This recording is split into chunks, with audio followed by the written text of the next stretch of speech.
A legendary locksmith spent 50 years building 3 golden safes. Then, he locked himself inside one of them and sank with it to the bottom of the ocean. He did all that just so one day someone could open his masterpiece. But the genius who could do it was born 100 years later. This guy can crack a bank vault without even opening his eyes. To be real, he doesn't even dare steal anything. He just works at the bank as a low-level employee. He posts an "open a safe in 8 seconds" tutorial online, dreaming he'll blow up and go viral. But nobody cares about his video. Just when he thinks his influencer dream is dead, a mysterious email pops up in his inbox. The sender praises Jack's lockpicking skills and invites him to a secret underground competition that only happens once every 4 years. The champion gets a chance to challenge the legendary locksmith's safes. That's every locksmith's ultimate dream. Jack doesn't even hesitate and heads straight for the contest. Because he doesn't know the route, he shows up last. By the time he arrives, the other competitors are already halfway through their locks. Seeing that, Jack rushes to his station and dives straight into the lock. Soon, the first finalist is decided. Out of 8 contestants, only 4 can move on. With 2nd and 3rd place already taken, Jack barely snatches the 4th and last spot in the semifinals. But this next round is way beyond what Jack expected. The organizers bring out 4 new safes. They look normal from the outside, but inside, each one is lined with foam, and they only get 5 minutes to crack them. The pickers have to stay insanely focused, listening for sounds you can barely hear. John finishes first, calm and smooth. Jack is so nervous his hands are sweating,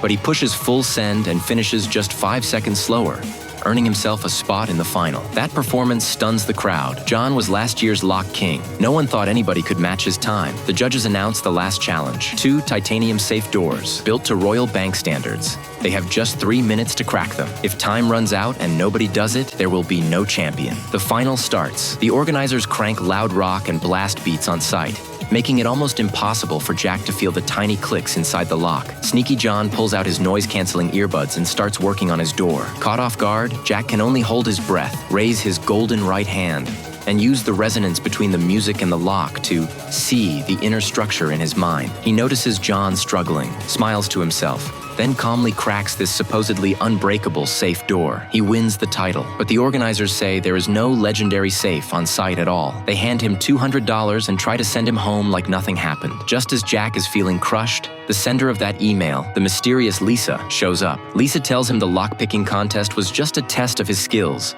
to see if he was worthy of opening the 4 legendary safes. If he wants that chance, he has to join her crew and rob banks with her. Jack's eyes light up instantly. After being a bank clerk for so long, he finally gets to rob his own boss. Legend says the locksmith built 3 safes, so precisely designed they've lasted for centuries. The first one, Rheingold, is kept in a 300-year-old credit union. Before the job starts, Jack disguises himself as a regular customer and slips into a stall in the bank restroom. 5 minutes later, Lisa walks in behind him with several luxury handbags on her shoulder. She easily lifts the guard's keys and heads to the vault, claiming she needs to store valuables. Once she's in position, their hacker steps in, pretending to be a Russian tourist. They already checked. No one in that place speaks Russian, so the hacker can keep the manager busy for a long time, while Lisa brings Jack along to the underground vault. Together, they open the old credit union's lower vault, and the legendary Rheingold safe finally appears in front of them. The locksmith designed it based on a myth: 3 water nymphs bathing in the Rhine, a dwarf who steals their golden clothes,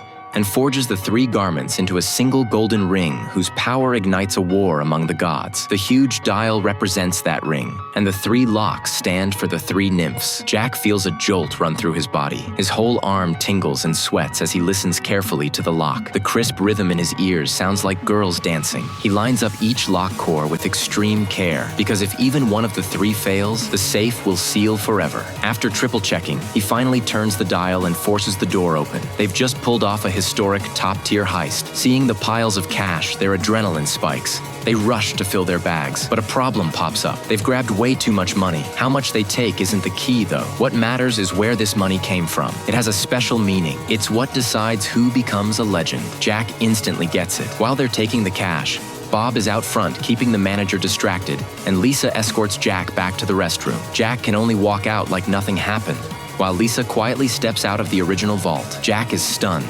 He can't believe they pulled it off. By the time the police catch on, Jack and his crew are already gone. Compared to the bank robbery, A massive zombie outbreak in the city seems way more urgent, so the cops quickly drop the case. But one investigator ignores all the noise and keeps his eyes on the legendary old locksmith. The man created the 3 most famous safes in the world. Now that the first one's been opened, that means the other 2 will definitely become targets for criminals as well. The investigator immediately focuses on Lisa and John's photos. Records show they've hit 5 banks in 4 years, timing each robbery to line up with the zombie chaos, predicting law enforcement would be distracted. If the police can set up before their next move, they might catch them all in one sweep. That night, the crew once again plays the chaos to their advantage and plans their second heist. This time, they head for the bank in Bogra. The bank is clearly bigger, with heavier security and a way tougher setup. Even so, there's no turning back now. On the other side, the police have already taken positions, convinced the thieves will strike today, because the second safe is scheduled to be moved tomorrow. It's the perfect window. But for Rookie Jack, this mission looks almost impossible. He seriously doubts they can pull it off under this hell-level security. To be honest, Bob thinks Jack only has a 5% chance of making it out alive. With Lisa hyping him up,